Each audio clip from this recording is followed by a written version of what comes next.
नोगिया जैसा कि प्रदीप जी भी जिक्र कर रहे हैं, मुस्लिम वोट पे नजर है लेफ्ट कांग्रेस आईएसएफ की और उधर टीएमसी की।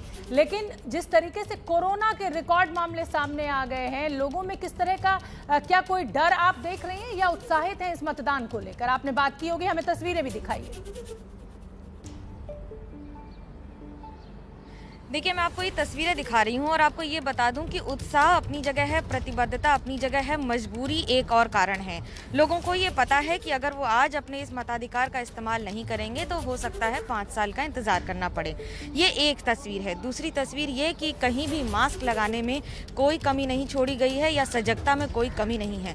बुजुर्ग आपको दिख जाएंगे, जिस उम्र के लोग हैं जिन्हें पूरी तरह से घर पर रहने को कहा गया है, उस उम्र के लोग भी यहाँ पर खड़े हैं और ये इस पड़ाव पर अगर अपनी प्रतिबद्धता दिखा रहे हैं तो ये आपको ये ऐसी तस्वीरें आपको बंगाल में ही देखने को मिलेगी।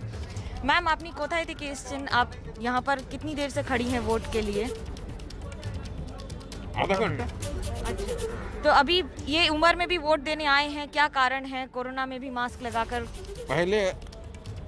पहले आया, थोड़ा कमती होगा भी, उसीलिए पहले आया, इसीलिए करने के लिए तो भीड़ ज्यादा होगा ना। हाँ। देखिए, ये कारण हम हमेशा कहते रहे हैं कि पहले सबसे बड़ा कारण ये है कि लोग सुबह इसलिए आते हैं वोट करने के लिए ये सोचकर कि हमें थोड़ी लंबी लाइनों में नहीं खड़ा रहना पड़ेगा, लेकिन अधिकतर लोग यही सोचकर आते हैं जिसकी वजह से लाइनें लंबी हो जाती हैं। आज जिन लोगों के भाग्य का फैसला होगा उसमें बहुत बड़ी कड़ी होगी मुस्लिम वोट्स की और उन इलाकों की जहाँ पर इनकी सबसे ज़्यादा तादाद है, मालदा, मुर्शिदाबाद। लेकिन एक बात बड़ी महत्वपूर्ण है, वो ये रमज़ान का महीना है, इसलिए धूप में ज़्यादा देर से निकलने में लोगों को दिक्कत होती है, समस्या होती है। इसलिए ग्रामीण इलाकों में भी आपको भले ही आज सारे दिन दोपहर में कम दिखे वोटिंग, लेकिन कोलकाता और बाकी सारे इलाकों में सुबह की भीड़ ठीक इसी तरह से लंबी लंबी कतारें मिलेंगी और हर उम्र का व्यक्ति आज इस कतार में खड़ा मिलेगा। ठीक है, मैं कुंतल एक बार फिर आपका रुख करूंगी। जैसा कि मनोगिया बता रही हैं कि एक उत्तरदायित्व भी है, वोट देना एक उत्तरदायित्व भी है हर नागरिक का, और इसीलिए शायद सुबह से ही लंबी लंबी कतारें भी दिखने लगती हैं। गर्मी का समय है, रमजान चल रहा है, कोरोना का डर है। जिस मतदान केंद्र पर आप खड़े हुए हैं, आपने मतदाताओं से बात की, क्या कहते हैं? क्या उनको कोरोना से डर लग रहा है? खुश हैं वो कि लास्ट 2 चरण में भीड़ नहीं जुटी, रैलियां नहीं हुई, रोड शो नहीं हुए?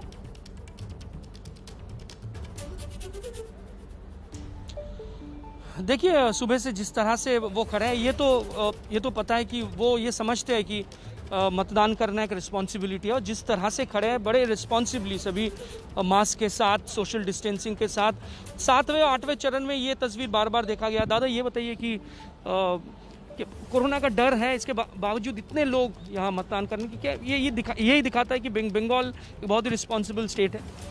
एक्चुअली बंगाल तो रिस्पॉन्सिबल स्टेट है, वो लेकर कोई दुविधा नहीं है। और अभी जो कोविड सिचुएशन चल रहा है उसमें सबको पार्टिसिपेट करना है और कोविड जो प्रोटोकॉल है उसको मानना है। अभी हम लोग तो वही मान रहे हैं और अच्छे से वोट देने के लिए अभी खड़ा है।